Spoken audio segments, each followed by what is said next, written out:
This week's Breeders' Cup Challenge win in your in race, as odd as it sounds, is the Preakness Stakes, Saturday from Pimlico. We'll bring it to you, of course, on NBC Sports. Because of the pandemic and because the race was rescheduled to October the 3rd, it now is a win in your in for the Longines Classic Division. The field was drawn on Monday, a field of 11 scheduled to go to post. Headed up, of course, by program favorite Authentic, who will break from post position number 9. Coming off his Kentucky Derby win, Authentic will again be ridden by John Velasquez. Jerry Bailey. Let me get Jerry Bailey on the screen here. There we go. There's Jerry Bailey with his Eclipse Awards. Perfectly framed by his Eclipse Awards back on the show. Are you recording, Randy? I am recording this time. We don't have to do it twice. Okay. Or 3 times. Okay. First, let's look back on how Authentic won the Kentucky Derby. And there's more than just one variable involved here. There are several variables. I think in our production meeting, you called it sort of a perfect storm. But let's discuss, first of all, before we get into what might happen on Saturday, how Authentic won the Run for the Roses. Your opinion? Well, he got away with almost a murderous first quarter, just easy as can be for a horse like that. So when a horse wins on the lead, a horse that you don't expect to be able to go the distance on the lead, you look back and you scratch your head and say, what the heck happened? Well, people underestimate his ability to carry his speed the mile and a quarter. I did. Listen, Manny Franco did. Manny Franco was looking over his shoulder at the top of the stretch for somebody else. He thought he had Authentic. And so where did he gain the advantage enough to win? Well, certainly John Velasquez, his jockey, rode him perfectly the first quarter. Authentic is a horse that like a lot of speed horses, if you don't get him geared up, he's not going to cut out quick fractions. And because he was breaking from the outside post, there was no other horses to really breathe on his neck. And you know, and I know that horses are typically get more aggressive when they have horses on their outside, on their right side, breathing on their neck. He didn't have that. So he broke kind of in a tangle, if you will. And Johnny just did the perfect thing, and he didn't move on him. And as you pointed out, he only had a couple of horses beat after, 50 yards or so. But Johnny Velasquez always knew that as soon as he gathered Authentic up, as soon as he moved his hands at all, he was going to have all the speed he needed. And he waited till after he passed the wire the first time around to do that. Now, by that time, Authentic had already brought him up head and head, maybe a neck in front. And all Velasquez had to do is just open his fingers and let the reins run through. And Authentic took it and made the lead by a length and a half or 2 lengths and took the rail. And that first quarter was easy enough for him to help him last the mile and a quarter. He does have the benefit now, let's spin forward to the Preakness, of an outside post position, which I know you think was very important for him. Yes. And I think it's important again. And I think there's a reasonable chance to think that Velasquez can do, or at least will try to do something similar. But adding to that perfect storm, New York Traffic in the Derby was supposed to challenge him. He really didn't. He really didn't challenge him, and Tiz the Law took back. So what is New York Traffic going to do this time? He doesn't have Paco Lopez, which is pretty much the speed rider. He's got Caramanos on him, which, to be honest with you, he's a veteran, but I don't know that he's a speed rider. So it depends on how much early pace there is for Authentic. Now, here's what I can see happening. I can see Art Collector breaking well, and his jockey Brian Hernandez letting him run to the first turn. Swiss Skydiver breaking well.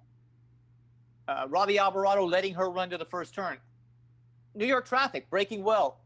The rider letting his horse run to the first turn. I can see Authentic being 4 wide, going by the stands and the wire the first time, and then John Velasquez trying to do the same thing he did before. And it depends on what Art Collector and Swiss Skydiver and their riders have in mind. He could easily be 3 or 4 wide and never get to the lead without using his horse considerably. He might be able to do the same thing. It depends on what's in the minds of the other riders. And I can't tell you that. But if I were riding, I'd tell you, I'd make Authentic earn it. I would make him use horse to get to that lead into the first turn. But would you use, let's say you're on Art Collector, would you use your horse to accomplish that? To a smaller degree, yes, I would. But I don't think Brian Hernandez has to use him at all. I think he has to kiss to him leaving there. The horse breaks well anyway, and he's got enough natural speed to be head and head with Authentic. Okay, here are my opinions. All right. First of all, we know from talking to Saffie Joseph before the Kentucky Derby that the intent was going into that race, in the words of Saffie, we're not going to give Authentic the early lead. We're going to make him earn it. And but he did. And even with Paco Lopez in the Kentucky Derby, New York Traffic was not fast enough, just like in the Haskell, to beat Authentic to the early lead. So I see no reason to expect New York Traffic to be fast enough if Authentic breaks okay to beat him to the lead in the Preakness. I did my usual thing. I did my pace analysis, looking at fractional times with regard to the speed of the racetracks these horses have been running on. And I can tell you, these horses are unbelievably consistent in how fast they run the early part of their races. Art Collector's last two races in the Bluegrass Stakes and the Ellis Park Derby, and really even before that, the one before that, almost a carbon copy of each other in terms of fractional times, and the tracks were pretty comparable in terms of their speed, Keeneland and Ellis Park. Quarter, half, three quarters. Brian Hernandez rode him almost exactly the same way. I see no reason to expect Hernandez in the Preakness to necessarily ride him any differently than what's been successful in the past. And that is not as fast as Authentic. It's not too far off, but it's not as fast as Authentic. Okay, so what do you say when you say too far off? A length and a half, 2 lengths? Yes, a length. Okay. A length and a half. All right. If I'm Brian Hernandez, and he's a pretty smart cookie, I would let Art Collector use that extra length and a half. And because I don't know that you're going to beat Authentic giving him the same kind of trip, because once he crosses over, then you have to wait a stride or two to get outside, and you're not going to challenge him on the turn. You're going to wait till you straighten up down the backside. And then if you decide to challenge, I think that's an advantage you don't want to give Authentic. All right, let's take your scenario. Let's say Brian Hernandez uses Art Collector a little bit. He's drawn inside of Authentic. They go into the first turn, and Art Collector is a half length in front. Okay, a neck, half length, sure. Neck, half length in front. Authentic is sitting right to his outside. Swiss Skydiver, New York Traffic, tuck in right behind them. Okay? Good. In my opinion, in that scenario, Authentic is gone. I don't think Authentic can carry his speed a length, when you say, a mile and 3. That means throw him out.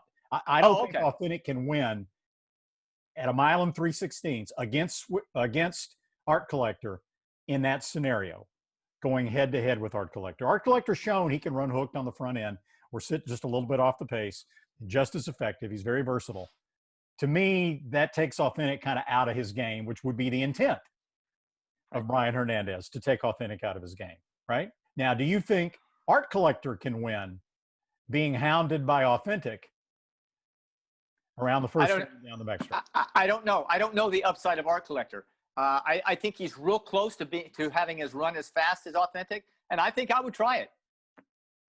All right. I don't think you can beat it, giving him the lead. And look, to break it down in simplest terms, Authentic now has a target on his back. And I think if the riders in there are smart, and they are smart, then they shouldn't give him anything. And that's how I think it's going to play out. If they have it in their minds, we're not giving Authentic anything today. All right. Scenario A, Authentic beats Art Collector to the lead into the first turn. Art Collector flips outside and stalks him. Length and a half back. Scenario B, Hernandez uses Art Collector a little bit to the inside of Authentic and takes Authentic out of his game, as we just described. Scenario C, they both hook up in a speed duel. Now, what happens in that regard? Okay, you look at the other horses in the race. We didn't mention 1,000 Words. Is 1,000 Words good enough to stalk and pounce? Is Swiss Skydiver good enough? New York Traffic, I don't like. No, he's not. Then you get the deep closers in the mix. You get your max players, right? Who's going to be coming late?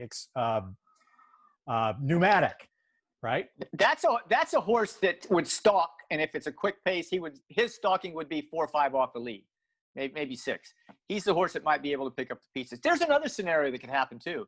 Authentic could just break like his hair's on fire because there's horses outside of him now, and he could break quick and clear the field, and then Art Collector would be stalking him. But I think he would go quicker than naturally without any pressure the first quarter of a mile from Art Collector. It would just be Authentic on the lead, and I don't know if he can hang on doing that. That's kind of what he did in the Haskell. Okay. So do you believe that Authentic, put your handicapping hat on, which you already have, but let's do it again. okay. Do you believe that Authentic can win at a mile and 3/16 in an aggressively paced race? It depends on who's the aggressor with him, because it's not a deep quality field with quality closers in it. It's just not. It could be a war of attrition between those two. It could just stagger down there. I shouldn't say stagger, but it could be just a war of attrition between those two, because at some point, you know, those two being the horses to beat, the back horses are going to have to tie in somewhere. Those riders are going to say, wait, those are the two horses to beat. We're going after them. So then they're chasing into a hot pace as well. All right, handicapping question number 2. Okay. Yep. Take out Art Collector, take out Authentic. They get into a speed duel. Who do you think's the next best horse? You talk about consistency. The one horse that's been consistent, that's Swiss Skydiver. She's run a really good race every time. She comes with her race. So, and on her best day, she's just a little bit behind 1,000 words on his best day. And you didn't necessarily like the way she was ridden. I just think, I just, as a rider watching Tyler ride this filly on the inside, she drew the one hole. She was down on the inside at the half-mile pole. Gamine was off the fence. We both know, everybody knows Gamine gets out. So I would have stayed inside. And I think Tyler probably should have stayed inside. She's a skydive. She's a daredevil, had her pinned in, and Gamine drifts. So take advantage of Gamine drifting out and taking She's a Daredevil out and get through on the rail. Now, I watched the race again today, and I'd say that probably cost her 3/4 of a length, or at least a length. She got beat 1.5 lengths. So maybe it didn't cost her the race, but I would have rather taken my chances letting Gamine push out She's a Daredevil and running up the inside. All right. That's what we think about this week's Breeders' Cup Challenge win in your end. That sounds so weird when you talk about It does. Hopefully this is a one-off and we won't have to say that again. Tune in again to NBC Sports, where Larry and I will be with Ahmed Fareed, Kenny Rice, Brittany Urton, in an 1.5-hour telecast this time for the Preakness. It will also include the Black-Eyed Susan. That'll be Saturday on NBC, and we will see you then. 4:30 Eastern Time.